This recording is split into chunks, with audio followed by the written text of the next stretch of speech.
Welcome back to the show. We got a great one lined up, and XRP set for an explosion. Just how high? Somebody roll that beautiful intro so we can find out.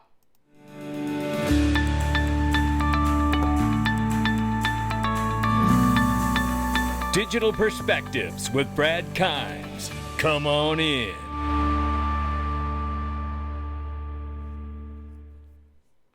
Welcome back to the show. You can follow us on Twitter, YouTube, and digperspectives.com for exclusive content. Right now, the current market cap for crypto is $3.87 trillion. We're off by 0.8%, believe it or not. Bitcoin now over $100,000 plus right now. Ethereum 3,900 wants to be $4,000 plus. Watch out. XRP number 3 spot displacing the largest stablecoin in the digital asset space, Tether. It sits at $2.56, XRP does, up 4.6 on the 24, up 34.6 on the 7-day. Let's get into the price range very quickly, ranging between 245 and 261, sitting solid at 255. But keep an eye on it. We have some charts you're going to want to see before we finish today. I'm reminding everyone right now, XRPLasVegas.com is where you get your tickets to the largest XRP conference in the world on May 30th, May 31st, 2025. Join Ripple, Uphold, iTrust, Honorable Christian Carlo, and XRP Cafe, and First Ledger, and so many more. There will be announcements as we get closer. Let me tell you, you're not going to want to miss this event. Get the link underneath the video or go to xrplasvegas.com and get your ticket right now at early bird special pricing and get your discounted room while they're still available. This is going to be an incredible conference. You're not going to want to miss this. Let's start right here. If you have ever feared a cyber attack or have been hacked in crypto, you are going to want to not only hear this, but you're going to want to go to xrplfirewall.com and sign up to learn more and have an opportunity to protect your assets on the XRP ledger. Listen to Chris Dangerfield right here, who's an incredible developer from XRPL Firewall and has worked on so many incredible projects in the XRP space. I just think the world of Chris. He's amazing. I interviewed him a few days ago, and I wanted the news to calm down so we could get the attention where it needs to go. Again, if you've ever been attacked, cyber attack, or feared it, you need to listen to what Chris is working on, and you need to go sign up for it right away. Take a listen. All right, we're back with the one and only. It's Chris Dangerfield, which, by the way, you can find at XRPL365 on Twitter. And Chris and his buddy Dennis have been working on something that I think is so amazing. And for anybody out here who has ever experienced a hack or an attack on their assets, and if you haven't, listen closely. Chris, tell them what you're working on for everybody out here in the XRP land. Okay. Well, do me a favor then, right? Just imagine waking up one morning and all your XRP is gone. It's been drained from your wallet and you don't know why. And it doesn't even matter how. There's loads of ways that it could potentially happen with various scams. Let's just park the how and say you wake up and it's gone. Oh. Self-custody, your responsibility. No one you can go and complain to and get your money back, right? So Dennis and I basically are building a protocol level solution to that problem, okay? That is different to multi-sig, which would be sort of like the enterprise level way in which you would add that extra layer of security. This is more aimed at retail users to be able to make it real simple for them to add onto their account and it protects them. You enable firewall on your account, and what will happen is anyone could get your private key and they still would not be able to take your XRP. That's as simple as I can put it. I tell you right now, that is amazing. And I just want to say to everybody right now, go to xrplfirewall.com and sign up and put your email on that list so you can be in line to find out more about this protection and how you can get this protection. So God forbid if you're ever attacked or anybody tries to get into your assets, you can be safe too. And if you have been hacked in the past like I have, trust me, I'm already on this list. I can tell you right now. I don't need any convincing. Chris, I just want to say to you and Dennis, the work you're doing is amazing. Your contribution to this community cannot be overstated. I appreciate you, and I hope you will come back on the show and talk to us when we have more information. Thank you for having me, Brad. Cheers. And there you have it. Do not mess around. XRPL Fireball. All right, we're back with the right one and here. only. It's Hold Chris on. Danger. Let me turn that off. I just want you to see this. Look, our bags are getting bigger, ladies and gentlemen. Go join the waiting list right here. Look at it. Let's see if it'll let me do it again. Yeah, I joined it twice. I ain't playing around. Don't you play around either. Because tonight we got Brad Garlinghouse on 60 Minutes. And he's going to be covering why they had to join and start the super PAC Fair Shake, as well as their fight and struggle in the XRP or in the digital asset space with the SEC and government agencies. I think this is going to be a remarkable moment for us. I look at this as an unveiling of a coronation, really, a crowning of a king. Ripple and XRP have been through so much, and I think they stayed in this case for the betterment of the entire crypto industry when they know that they could have exited early and they didn't do it. That integrity tells me that they know the role that they're going to be playing in this digital asset space. It's going to be enormous. I'm super excited. We know that the SEC was sought for comment, and they took some shots at Ripple and others in the space, saying any amount spent on by crypto industry leaders, basically, on a legal defense on influence peddling, which they call, or influence peddling, pales in comparison to the savings lost by crypto investors to fraud and failures. The truth is that the SEC is spinning this, trying to spin this to the general public like, oh, these people are just influence peddling and they're causing so much harm. Well, we know that that's not the story. The real story is that FTX and Celsius, right? Alex Mashinsky and Sam Bankman-Fried are the real frauds in this space. And who let it happen? Gary Gensler, because he was too busy chasing companies like Ripple and people like Brad Garlinghouse and Chris Larson that never broke a law. And here's an American patriot. It's Brian Costello. Give him a follow. Brian, it was such a pleasure to meet you in person and shake your hand. This is an American patriot working to get our country back. He said, let's go. He's highlighting that CASE calls for, CASE is an organization just like Empower Oversight, essentially, and they're calling for SEC Chairman Gensler to release the Hinman Inspector General report in a new advertisement that will air during Brad Garlinghouse's interview while 60 Minutes interview is playing. Now that is going to be good because that's going to counter these BS remarks by the SEC in the 60 Minutes interview.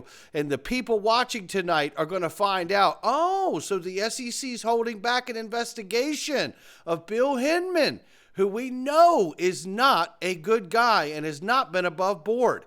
This is the actual advertisement, and I don't want to play it because it has music in it that may get us a copyright strike. But what I can tell you in this advertisement is the world is also about to find out about Rigged, the documentary Rigged. And let me see if I can get where they show that here. Let me see. They do show Rigged from the start. They're even showing the documentary that exposes the corruption that went on inside of the SEC.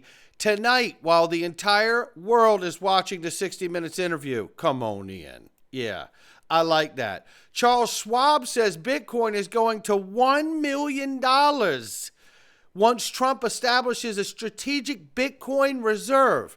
I said, oh, yes, bring it on. Now, I don't need to play this for you. I'm just telling you, Charles Schwab, $7 trillion, Charles Schwab, is saying Bitcoin's going to $1 million once Trump establishes a Bitcoin reserve. And that is something I believe as well. To go along with that, the U.S. Treasury is calling Bitcoin digital gold here.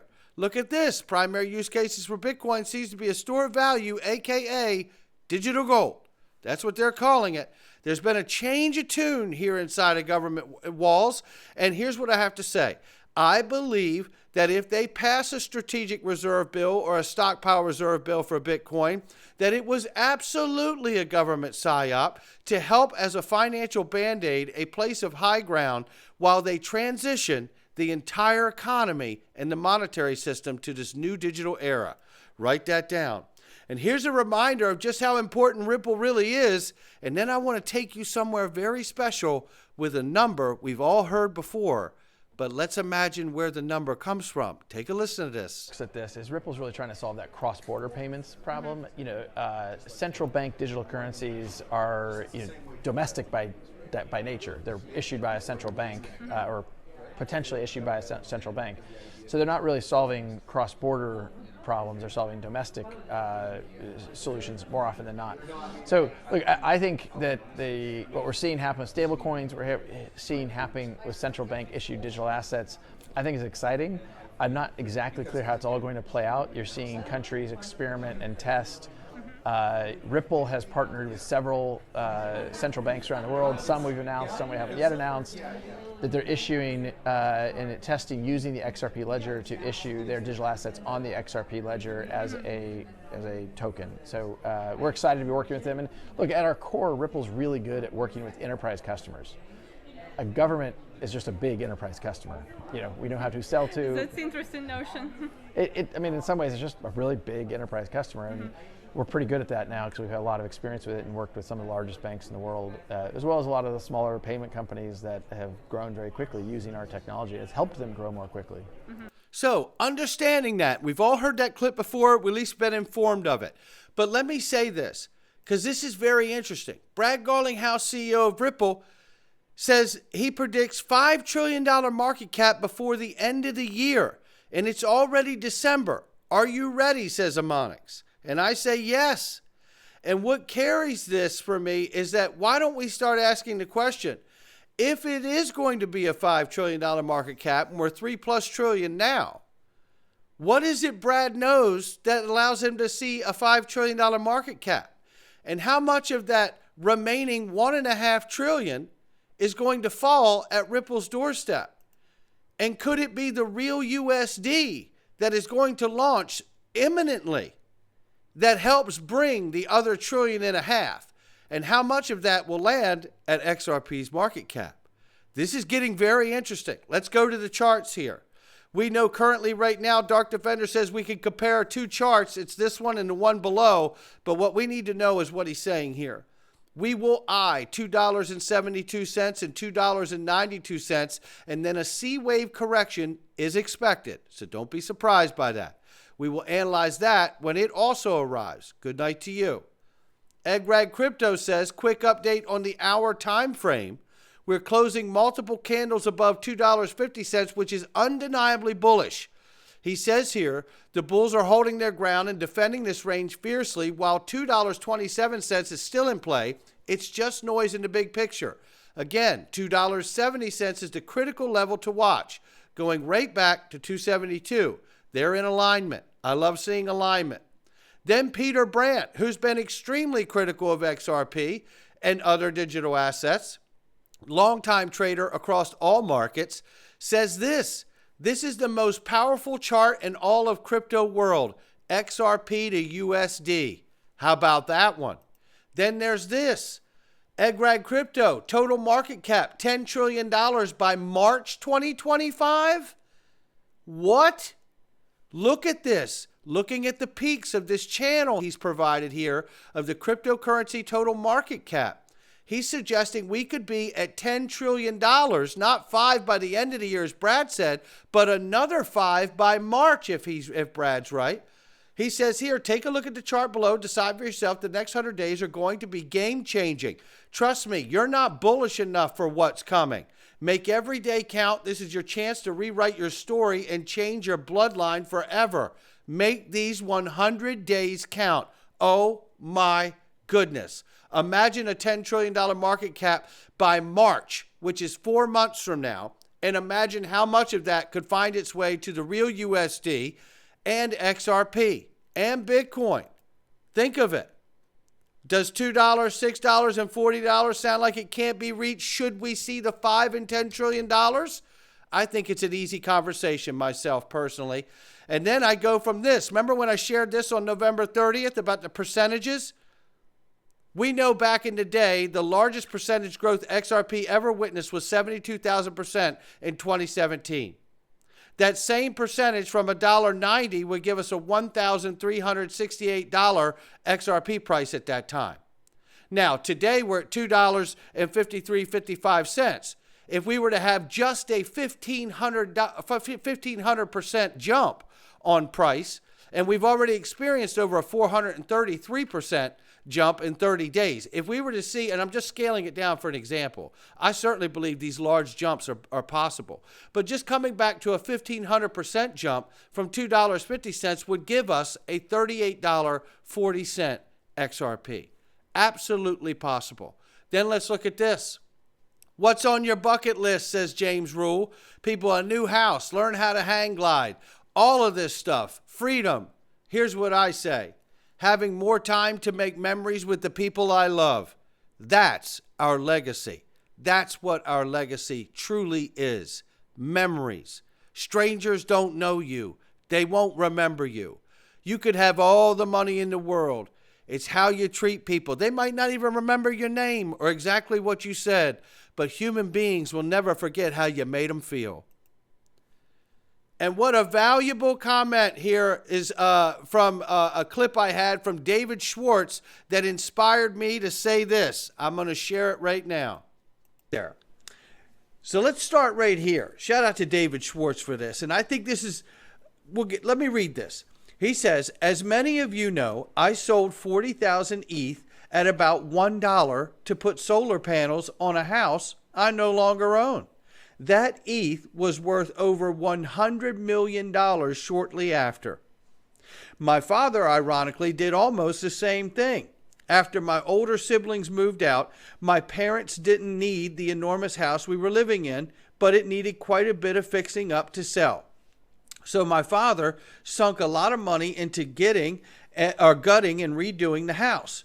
But during the months it took to do that, as renovation costs escalated, the real estate market crashed. He took a huge loss on the deal, but guess how he funded the renovation and purchase of a new house while the old one was renovated? He sold his Apple stock. The stock went up about 5 times over that same time period. Like father, like son, I guess. He said, here's a picture of my dad from the 1950s when he was a geek. I miss him every day. And that's very nice of him to share that with all of us. But what a great story, because it causes for reflection in a time like this. Someone says here, we all know you're a billionaire, bro, so all good. David says, I am not. But the funny thing is that if I had really tried to be, I probably would be now. I succeeded to exact extent I was really trying to succeed. There might be a lesson in there. And you know what? There is. You know, there's a few books that have really impacted my life quite profoundly. And one of them is Think and Grow Rich by Napoleon Hill. If you have not read it, I encourage you to read it over and over again until everyone around you thinks you're weird. And then your life will change in a manner so beautiful you won't believe what will happen. But aside from that, inside that book, it says something very similar, and I'll paraphrase. Ask the world or the universe for a penny, and you'll have no more. It even stems back to what Henry Ford had said. Believe you can't, and you'll be right. Believe you can, and you'll still be right. This is why no one has ever saved their way to fortune. And anyone who has done it at the expense of a life lived to be able to do it. Because at the end of the day, it's what you're targeting for yourself as the goal, as David has said. If I had set that goal, I probably would have succeeded. But he made it exactly to the extent that he was trying to succeed, and there is a lesson in that. I believe it was Tony Robbins that said there was a homeless guy or a panderer that came up to him and asked him for like 50 cents or $1. And he told him exactly what I shared with you. Ask the universe and it shall provide, but it will give you no more. So if you're going to dare to dream in this world, you're going to dare to set a goal. I encourage everybody as we have this conversation to set a goal so big that you would never possibly give up on it, because it's the vision is so grand for yourself. Why would you ever give up on yourself having it? And besides that, it allows you to have the permission to go get it. because it's such a great dream. There you have it. Limiting beliefs. I wrestle with them every day, and I know a lot of others do too. Who says you can't have it all? We do. Not financial advice from me or anyone else. I'll catch all of you on the next one.